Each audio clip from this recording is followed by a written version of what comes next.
Manchester United have come under enormous criticism, largely coming from within the ranks of their own fans, who say that the club are being inefficient with their transfer dealings or with their transfer business execution.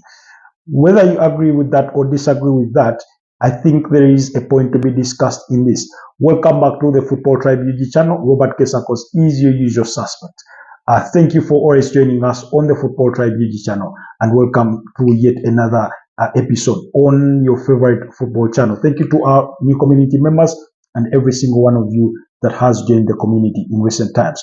So today we are discussing about Manchester United's inefficient business dealings in as far as the transfer window is concerned, especially regarding to in the context of the criticism that is coming from within their fans. Now, I wouldn't want to disagree with Manchester United fans because this is drawn comparison from the likes of Liverpool, who won the Premier League title last season, and yet they are doing much better already in the transfer window. So far, they've been able to sign Jeremy Frimpong from Bayer Leverkusen, Florian Wirtz from the same club, as well as Milos Kakes from AFC Bournemouth. Not to mention that Mama Dashville, the goalkeeper, did join them officially from Sevilla because they signed him last summer and he stayed with Sevilla on loan. Of course, they've let go of Jabril Quensha, who is joining Bayer Leverkusen. They've let go of the goalkeeper in Kelleher, who has joined Brentford, and they are still in the market exploring it. They do want to sign Mark Kehi from Crystal Palace. They do want to sign a striker, and they are considering Alexander Isak, Hugo Ekitike, and Victor Osimhen, among other names. And they are also looking for a left winger. Whether that will come to pass as they hope for it to come to pass, it's sort of rubbed their rivals in Manchester United the wrong way. Then you look, Manchester United fans are also looking over their shoulders with their neighbors at Manchester City, who have made already 4 signings in this transfer window, in addition to the players they already recruited during the January transfer window. I remember they brought in Ryan Atinori from Wolverhampton Wanderers, that's a left back. They've signed Ryan Cherki from Olympic Lyon. That's an attacking midfielder slash a winger. They've signed Tijani Ruyendas from AC Milan, also a Man City player.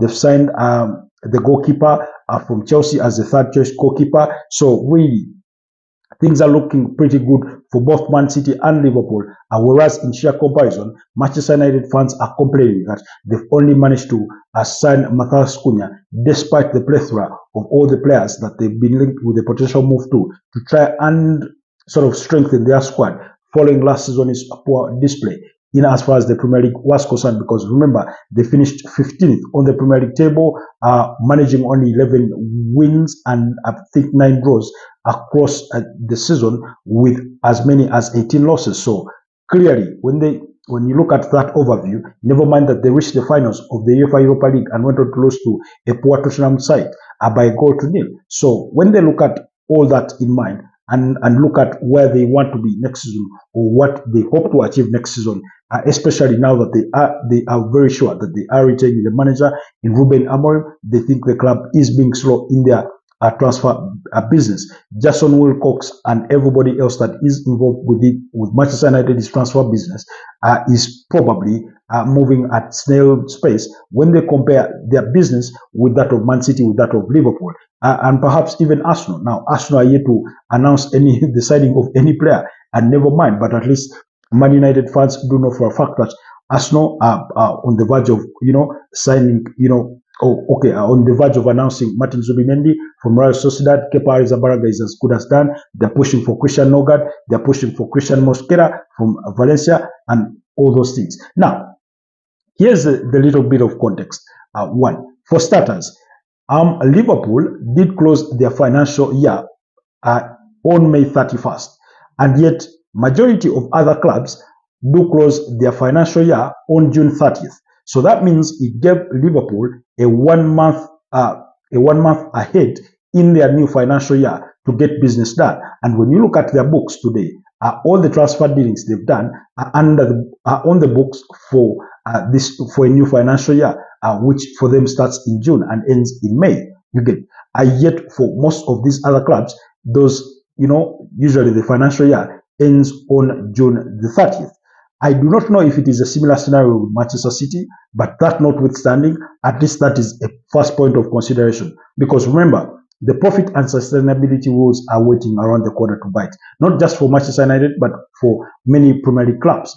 Two, the UEFA financial fair play rules. Now, of course, for majority of the Premier League clubs who do not get to participate, in UEFA competitions, you could say that is notwithstanding. But for a team like Manchester United, who only this time did not qualify for any UEFA competition, it remains a factor. So sometimes clubs tend to wait to act in July as opposed to acting in June because they want to put certain transactions on their ledger as transactions made in a new financial year. Remember, Manchester United have incurred a good couple of losses going back in the last, I think, 3 to even 5 years.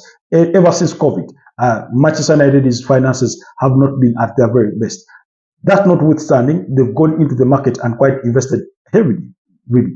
Would they bringing in players like Anthony, Jordan Sancho, would they bringing of Casemiro, Manuel Ugarte, Tyler Malacia, and Rasmus Hojlund, Joshua Zirkzee, Matthias De Ligt, Lenny Yoro, Lisandro Martinez, and all those other players, that have come in at Manchester United during the course of that period. But then that not still withstanding, I think it's a very valid point for Manchester United to say, okay, when we look at our books, I think we'll look to do more business in the new financial year. But even if that were not to be the excuse, transfer dealings, I know some clubs make transfer business look as simple as walking into a shop and negotiating for a shirt or a trouser.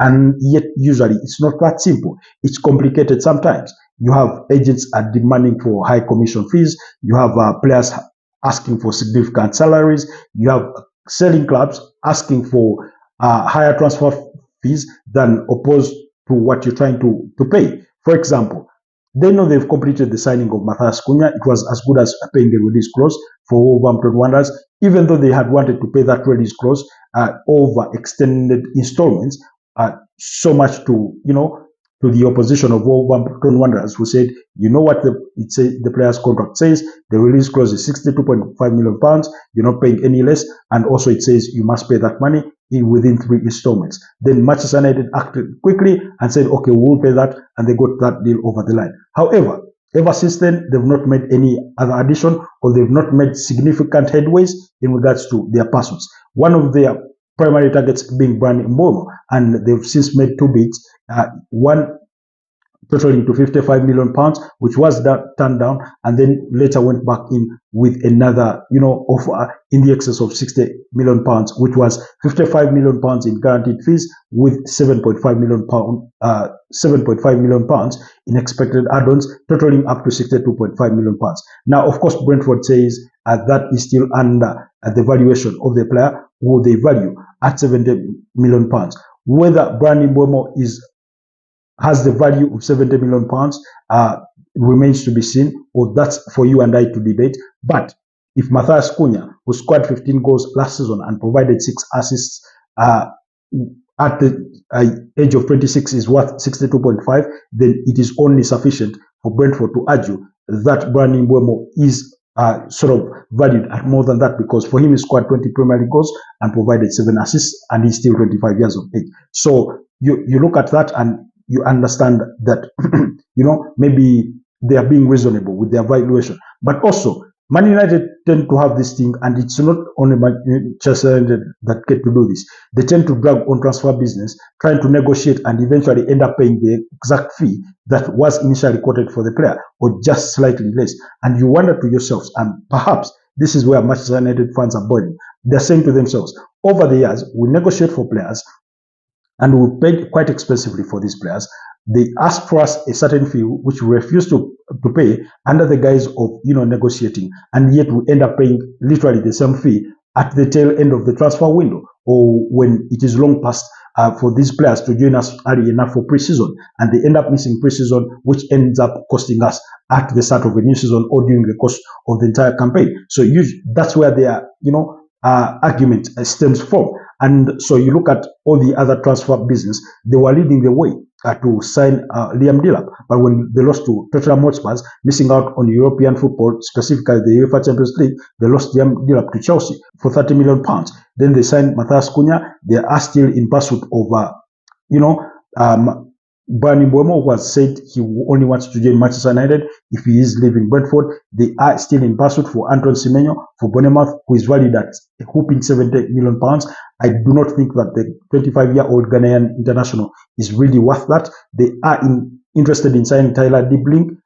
They've been reports linking them with a potential move for Bruno Guimaraes. I do not think Newcastle are going to let go of Bruno Guimaraes.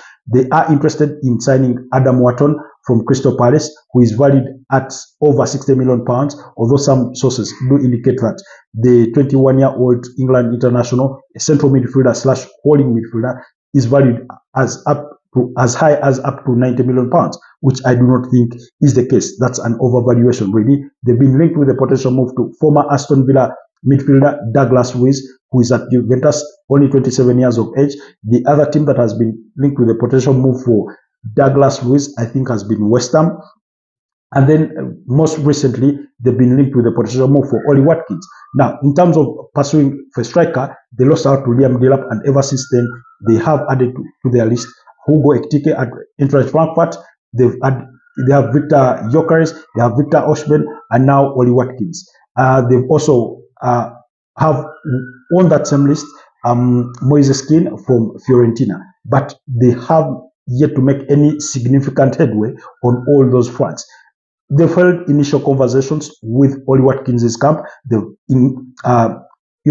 held exploratory talks with Eintracht Frankfurt for Hugo Ekitike, but it hasn't gone anything beyond that. So Manchester United fans are feeling frustrated that their club is moving at snail's pace in regards to making their transfer business. But also remember, given Manchester United's financial position, which may not be really, really that strong, is because they know that at the back of their minds that they need to move on certain players for them to be able to move flexibly within the transfer window. Players like Jadon Sancho, players like Antony, players like Marcus Rashford, players like Alejandro Garnacho, perhaps Rasmus Højlund, because they are saying if Rasmus Højlund leaves Manchester United, then they will be able to make the move for Ollie Watkins. Players like Andre Onana. So they've been linked with the potential move for the goalkeeper, Emiliano Martinez, as well as Andre Lunin from Real Madrid. And then the other goalkeeper is Marco Casenecchi, the 24-year-old Italian goalkeeper at Atlanta.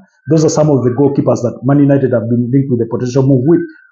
But because they ought to first let go of Andre Onana, if they can't find a potential suitor who can pay them the desired transfer fee, then they cannot make a move for a goalkeeper. So there's a lot of moving pieces. They want to move on Tyler Malacia. PSV Eindhoven are not exercising their option to buy Tyler Malacia at the end of his loan move. So you have all these players on Manchester United's books that they think they need to move on before they really, really invest. Of course, some players will come in inevitably, but until Manchester United figure out what the future of majority of these players looks like, I do not think they will be going out to sign as many as 4 or 5 players before they figure out where Marcus Rashford will play next season, Jadon Sancho, Alejandro Garnacho, and Tyler Malacia, and all these other players that they could be interested in moving on. So while it is true that they've been slow in their transfer business, and I certainly agree with the United fans, you ought to factor in all those, moving factors, or all those factors like, the financial year. Of course, we've entered the new financial year, which starts July 1st. So maybe that excuse goes out of the window quite quickly.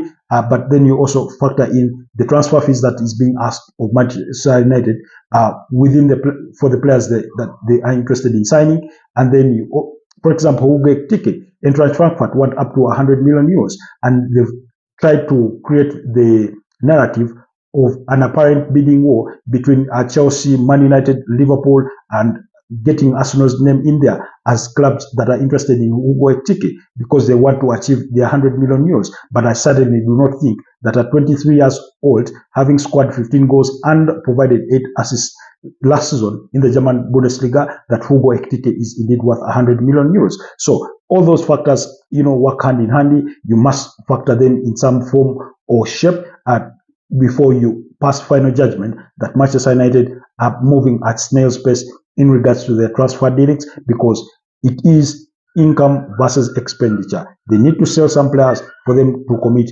to bringing in some players. They had hoped that Chelsea would retain Jadon Sancho, but we all know what has happened with that. Chelsea opted to pay the £5 million penalty for negating that obligation to buy, because they couldn't reach to a revised agreement on the wages for Jadon Sancho and things of that nature. Do let me know what your thoughts are on those views regarding Manchester United fans and their qualms over the club's slow business or slow execution in as far as the transfer window. Do you agree with them? Do you disagree with them? Do let me know down in the comment section. Click like on the video, but also subscribe to the channel if you're new here, and I see you next time. Stay blessed and have yourselves a blessed new month. Bye bye.